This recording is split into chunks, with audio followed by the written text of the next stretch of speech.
सुबह रंगभूमि में नगाड़े बजने लगे। नंद बाबा को ग्वाल मंडली के सहित वहां भेज दिया गया। कृष्ण बलराम गए, गेट पर कुबलिया पेड़ हाथी खड़ा मिला, दोनों को सूंड में ले लिया, दोनों ने आकार बढ़ाया, छोड़ गए। फिर दोनों ने छोटा रूप धारण कर लिया। कुबलिया पेड़ हाथी के दांत पैरों में छुप गए, 1 2 3 घूंसा मारे पैरों में छुप जाएं। इस प्रकार लीला करते हुए कृष्ण बलराम ने कुबलिया पेड़ हाथी का एक एक दांत उखाड़ लिया और हाथी दांत से ही मार मार के कुबलिया पेड़ हाथी का ढेर कर दिया। कृष्ण कन्हैया लाल की जय हो। मथुरा वासियों के कान सफल हो गए,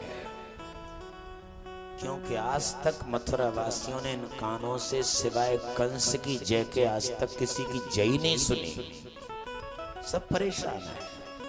पहली बार किसी की जय कानों से सुनी तो धन्य हो गए।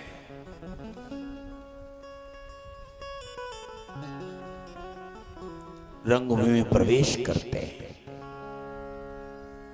और रंगभूमि में चाणक्य और मुष्टिक सबसे बड़ी आखिरी कुश्ती लड़ने वाले पहलवान चले आए। आओ कृष्ण, हम मल्ल युद्ध करेंगे। भगवान कहने लगे, तुम इतने बड़े बड़े पहलवान, हम 11 वर्ष के बालक, युद्ध तो बराबरी में हुआ करता है। चाणक्य और मुष्टिक कहने लगे, अभी तो तू कुबलिया पेड़ हाथी को मार के आ रहा है, यहाँ 11 वर्ष का बालक बन रहा है। भगवान ने कहा, हूं तो मैं 11 वर्ष का ही, अगर मेरे ऊपर भरोसा नहीं हो तो मेरे मामा कंस को पूछ लो, शायद कोई गिन रहा हो या न गिन रहा हो, लेकिन मामा जी तो उंगलियों पे गिन रहे हैं, तभी से कि कितना बड़ा है वो। हम 11 वर्ष से ज्यादा नहीं है, फिर भी तुम्हारी इच्छा है तो चलो 2 हाथ कर लेते। चाणक्य से कन्हैया, मुष्टिक से दाऊजी तापस दिखाते हुए मल्ल युद्ध आरंभ हुआ और एक पछाड़ मारी भगवान ने चाणक्य को मारा, मुष्टिक को भगवान बलराम ने मारा और दोनों आखिरी कुश्ती लड़ने वाले पहलवान मारे गए। तो 1-1 रुपया भाई तो वैसे ही भाग गया, भगदड़ मच। कंस चिल्लाने लगा, इन दोनों को पकड़ के जेल में डाल दो, विनाश काले विपरीत बुद्धि, जिसका अंतिम समय आ गया। कुबलिया पेड़ हाथी को मारा तो 60% लोग भगवान कृष्ण के साथ हो गए।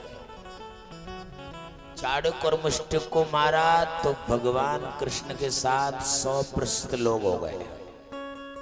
कंस के साथ कोई नहीं रहा, क्योंकि चाणक्य और मुष्टिक और कुबलिया पेड़ ये तीनों की दारमदार पे ही तो कंस ज्यादा मामला कर रहा था। आप कभी भी देखना, गांव में सूखा सा आदमी है फिर भी पूरे गांव को नचाता फिरता है, क्योंकि उसकी पीठ भारी किसी और ने कर रखी है। कंस की इतनी दम नहीं थी, उस कंस की पीठ भारी किसी और ने कर रखी है। कौन कौन? चाणक्य और मुष्टिक और कुबलिया पेड़, और ये तीनों ही मारे गए। लोगों ने कहा, अगर मरने से बचना हो तो पार्टी चेंज कर लो भाई साहब, क्योंकि कंस की पार्टी में रहेंगे तो एक एक करके कुबलिया पेड़, चाणक्य और मुष्टिक, जब इनके ही पते नहीं चले तो हम कौन से खेत की मूली हैं। इसलिए मौत से बचना हो तो पार्टी चेंज करो। सब के सब भगवान कृष्ण की पार्टी में आ गए। कंस चिल्लाता हुआ कह रहा है, कृष्ण बलराम को पकड़ के जेल में डाल दो। उन्होंने कहा, तू ही पकड़ के डाल ले, हमने तो पार्टी चेंज कर ली है, हम तो पार्टी में ना रहे। और बहुमत जिसका ज्यादा होता है तो वोट देने वाले भी सोचते हैं, क्यों अपना वोट खराब करें, बहुमत जिधर है उधर ही चलने दो भाई, होता ही है। भगवान ने छलांग लगाई, कंस के सिंहासन पे जा कूदे और मामा और भांजे दोनों में मल्ल युद्ध आरंभ हुआ। भगवान ने एक पछाड़ मारी, मामा कंस को नीचे गिरा लिया और उसकी छाती पे जाके बैठ गए और कहा, मामा मेरी जगह बैठने की तो अंदर है, पर वहां तू अहंकार में इतना भरा हुआ है, बिल्कुल खाली जगह है नहीं, इसलिए तेरे ऊपर छाती पे बैठना पड़ रहा है। और भगवान ने उस अपनी माँ की पुरानी बात याद की। जब हमारे बुजुर्गों के साथ कोई कुछ कर दे और जब उन बातों को याद करता है आदमी, तब क्रोध ज्यादा आता है। और भगवान को क्रोध आया, इसने मेरी माँ देवकी के केश पकड़े थे। भगवान ने भी आज कंस के केस पकड़ लिए और एक लात मारी और एक लात में ही मामा कंस का कबाड़ा कर दिया। बोले केशव देव भगवान की। केस पकड़ करके कंस को मारा, तब से उनका नाम केशव देव पड़ गया।